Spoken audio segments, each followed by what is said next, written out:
Hello students, आज हम vector के कुछ इंपॉर्टेंट क्वेश्चंस देखते हैं। एक वीडियो हमारी पहले आ गई, ये दूसरी वीडियो है। इसमें जो बोर्ड में आने लायक क्वेश्चन हैं, इंपॉर्टेंट क्वेश्चन हैं आपके एनसीईआरटी के, वो हम करते हैं। ये क्वेश्चन इस तरह के हैं कि इनसे बाहर कोई क्वेश्चन आपका नहीं जाएगा, तो आप इंपॉर्टेंट क्वेश्चन देखते रहें। तो देखो फर्स्ट क्वेश्चन क्या कह रहा है। फर्स्ट क्वेश्चन कह रहा है so that i plus j plus k, ये कोई वेक्टर है, is equally inclined with O x O Y O Z. यानी आई प्लस जे प्लस के कोई वेक्टर है, वो ओ एक्स ओ वाई और ओ जेड के साथ इक्वली इंक्लाइंड करता है। तो ये हमारा ओ एक्स हो गया, ये ओ वाई हो गया और ये ओ जेड हो गया। आपको क्या प्रूव करना है कि ये कोई वेक्टर है आई प्लस जे प्लस के, ये ओपी वेक्टर है, पी मान लेते हैं उसको। ये मान लीजिए अल्फा एंगल बना रहा है, यहाँ से बीटा एंगल बना रहा है, यहाँ से गामा एंगल बना रहा है। तो आपको प्रूव क्या करना है, आपको प्रूव करना है कि अल्फा बीटा और गामा तीनों इक्वल है, यानी इक्वली इंक्लाइन कर रहा है, यानी इक्वल एंगल आपका बना रहा है।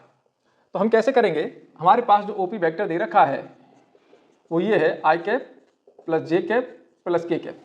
तो यहाँ से हम इसके डायरेक्शन रेशो निकाल सकते हैं। DRS निकालेंगे तो यहाँ से ए की वैल्यू 1 आ गई, आई का कोफिशिएंट, बी इक्वल टू 1 और सी इक्वल टू 1, यानी आई जे के कोफिशिएंट आ गए ए बी सी। ये इसके डायरेक्शन रेशो आ गए।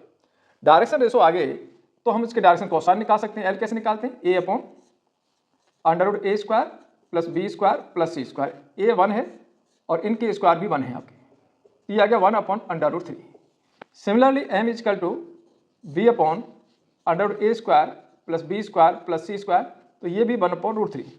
और n equal to c upon under root a square plus b square plus c square, ये भी आपका 1 अपॉन रूट 3। इस तरह से आगे। अब यहाँ पर क्या है, एल क्या है, एल है आपका कॉस अल्फा। तो cos alpha equal to l 1 upon root 3 है। तो अल्फा की वैल्यू आ गई cos inverse 1 upon under root 3। Similarly beta भी आपका कॉस इनवर्स 1 अपॉन रूट 3 और गामा भी आपका कॉस इनवर्स 1 अपॉन रूट 3। इसका मतलब ये हो गया अल्फा बीटा गामा तीनों ही इक्वल है। यही आपको प्रूव करना था। Therefore i plus j plus k equally inclined with O x O Y O z. तो आई प्लस जे प्लस के क्या है, इक्वली इंक्लाइन करता है ओ एक्स ओ वाई और ओ जेड के साथ। नेक्स्ट क्वेश्चन देखते हैं।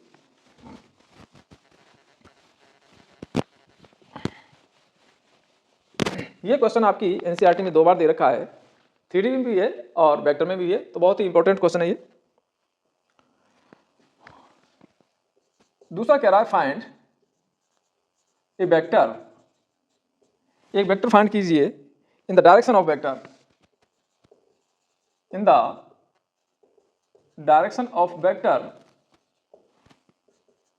5i cap minus j cap plus 2k cap, यानी इसके डायरेक्शन में एक वेक्टर निकालना है आपको, विच हैज मैग्नीट्यूड 8 यूनिट,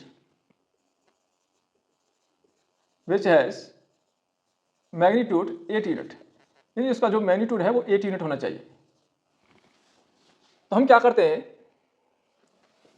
इसको ए मान लेते हैं। तो ये मान लिया कि ए वेक्टर आपका ये है। अब ए के डायरेक्शन में कोई यूनिट वेक्टर निकालना है आपको। तो ए कैप क्या है, unit vector in the direction of a. तो ये ए कैप आ गया, यहां आ जाएगा 5i cap minus j cap plus 2k upon, इसका मॉडुलस निकालेंगे कैसे, आई के कोफिशिएंट का स्क्वायर 25 हो गया, जे के कोफिशिएंट का 1 हो गया और के का कोफिशिएंट 2 का 4 हो गया, फिर अंडर रूट 30 आ गया। तो ऐसा आ गया 5i cap minus j cap plus 2k cap upon under root 30। ये क्या है, यूनिट वेक्टर है। यूनिट वेक्टर है, इसका मैग्नीट्यूड आपका 1 यूनिट है और आपको निकालना है 8 यूनिट का इसी के डायरेक्शन में। तो a vector which have magnitude 8 unit is equal to 8 a cap हो गया, यानी इसका मैग्नीट्यूड 1 यूनिट था, उसको 8 से मल्टीप्लाई कर दिया तो 8 यूनिट का बन गया। तो इस तरह से हो जाएगा 8 इंटू ये पूरा वेक्टर आपका यहाँ आ जाएगा अपॉन अंडर रूट 30। इस तरह से हम कोई भी वेक्टर लिख सकते हैं, कितने भी यूनिट का वेक्टर लिख सकते हैं, तो पहले हम क्या करेंगे, यूनिट वेक्टर निकालेंगे और उसके बाद उसको जितने यूनिट का बनाना है, 5 यूनिट का बनाना है तो 5 से मल्टीप्लाई कर देंगे, 8 यूनिट का बनाना है तो हमने 8 से मल्टीप्लाई कर दिया। इस तरह का क्वेश्चन भी काफ़ी बोर्ड में पूछा जाता है। क्वेश्चन की डिजिट भले ही चेंज हो जाएंगी पर इनसे बाहर क्वेश्चन आपका नहीं जाएगा, ये आप समझ लें। Next question, find a vector perpendicular to, find a vector perpendicular to vector a plus b and a minus b. यानी कि ऐसा वेक्टर लिखना है जो ए प्लस बी और ए माइनस बी के परपेंडिकुलर हो। वेयर ए इक्वल टू, यहां ए आपको दे दिया, where a is equal to i plus j plus k, और बी वेक्टर भी दे दिया आई प्लस 2 जे प्लस 3, ये ए और बी वेक्टर दे दिए। अब ए और बी के परपेंडिकुलर यूनिट वेक्टर निकालना है। जैसे हमारे पास ये ए वेक्टर है और ये बी वेक्टर है, इन दोनों के परपेंडिकुलर यूनिट वेक्टर ये निकालना होता है तो ये क्या होता है, एन कैप होता है। तो जब भी कभी ऐसा गिवन है कि ए दो वेक्टर दे रखे हैं, उन दोनों के परपेंडिकुलर यूनिट वेक्टर निकालना है, तो इसका मतलब ये आप समझ जाएंगे कि यूनिट वेक्टर निकालना है अपने को।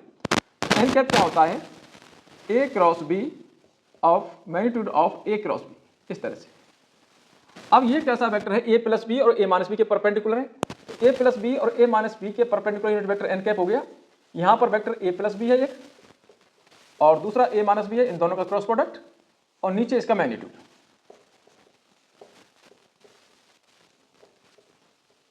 इसका मैग्नीट्यूड, ये इसका यूनिट वेक्टर आपको निकालना है, एन कैप निकालना है, ये काम करना है। तो पहले अपने को ए प्लस बी चाहिए और ए माइनस बी चाहिए, तो ए प्लस बी निकाल लें। ए प्लस बी दोनों को प्लस कर देते, इन दोनों को प्लस कर दें तो 2i हो गया, जे और जे आपका 3j हो जाएगा और के आपका 4k हो जाएगा, 4k कैप। ए माइनस बी वैक्टर निकाल लें, ए में से बी माइनस करेंगे तो आई में से आई गया तो कुछ नहीं बचेगा, माइनस जे बचा और माइनस का 2k बचा। अब इन दोनों का क्रॉस प्रोडक्ट कर देते हैं। क्रॉस प्रोडक्ट कैसे करते हैं, डिटरमिनेंट से, आई जे के, आई का कोफिशिएंट 2 3 और 4, यहाँ आई है नहीं, -1 -2, वो 0 हो गया। अब निकालेंगे कैसे, पहले आई लिया, तो आई की रो और कॉलम दोनों छोड़ दिए, ऐसे मल्टीप्लाई करेंगे तो -6 और ऐसे +4, -6 +4 माइनस जे वाला छोड़ दिया, इसका ऐसे करेंगे -4, इधर से 0 आ जाएगा, -4 -0 प्लस के लेंगे तो के वाला कॉलम और रो दोनों छोड़ दिए, -2 और 0, इस तरह से। तो ये आ गया -2i कैप +4 जे कैप -2k कैप। तो ये क्या आया, ए प्लस बी और ए माइनस बी के perpendicular unit vector a plus b और ए माइनस बी का क्रॉस प्रोडक्ट आया। अब इसका हम मैग्नीट्यूड निकाल देते हैं। तो a plus b cross a minus b हमने निकाल दिया। अब इसका मैग्नीट्यूड निकाल दें, ये मैग्नीट्यूड हो गया। तो √2 का स्क्वायर 4 हो गया, 4 का 16 हो गया और ये 4 हो गया। तो ये हमारा √24 हो गया। 24 को लिख सकते हैं हम 2√6, इस तरह से। अब एन कैप चाहिए, यहाँ वैल्यू रख देंगे हम।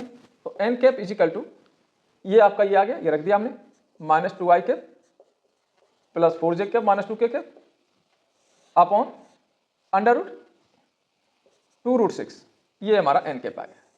तो ये ए प्लस बी और ए माइनस बी के परपेंडिकुलर यूनिट वेक्टर है, ये हमने यहाँ से ले लिया, इन सब की वैल्यू निकाल ली। तो इस तरह से जब भी कभी आपको ऐसा दे रखा हो, दो वेक्टर दे रखे हैं, उन दोनों के परपेंडिकुलर यूनिट वेक्टर निकालना है, तो इसका मतलब आपको एन कैप निकालना है।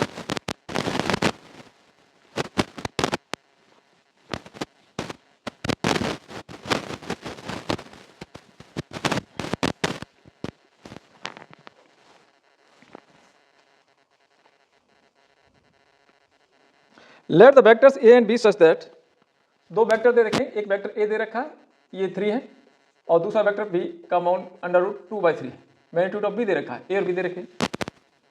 और क्या कह रहा है, and a cross b is a unit vector, और ये कह रहा है कि a cross b unit vector है, a cross b is a unit vector, find angle between a and b. इस तरह से ए और बी के बीच का एंगल निकालना आपने। तो हम यहाँ अपने को गिवन क्या है, a cross b unit vector है, यानी इसका अगर हम मैग्नीट्यूड निकालते हैं तो 1 आता है, अच्छा ए क्रॉस बी हम किस तरह से निकालेंगे, a b sine theta n cap is equal to 1। Modulus लगा हुआ सबका, एक ये मॉडल्स के ऊपर मॉडल्स, तो एक बार लिख दो, 2 बार लिखने की जरूरत नहीं है। ये भी एक बार आ गया, ये आपका साइन थीटा का, एन का आपका मैग्नीट्यूड 1 होगा इजकल टू, क्योंकि ये यूनिट वेक्टर है। ए की वैल्यू अपने को दे रखी है 3, बी की वैल्यू दे रखी है √2/3 और ये साइन थीटा इजकल टू 1। यहाँ से 3 आपका कैंसिल हो गया, तो साइन थीटा हम यहाँ से निकाल देंगे 1/√2। तो थीटा की वैल्यू कहाँ आएगी, π/4 आएगी, यानी दोनों एंगल की, दोनों ए और बी के बीच का एंगल कितना होगा, π/4 होगा, 45 डिग्री होगा।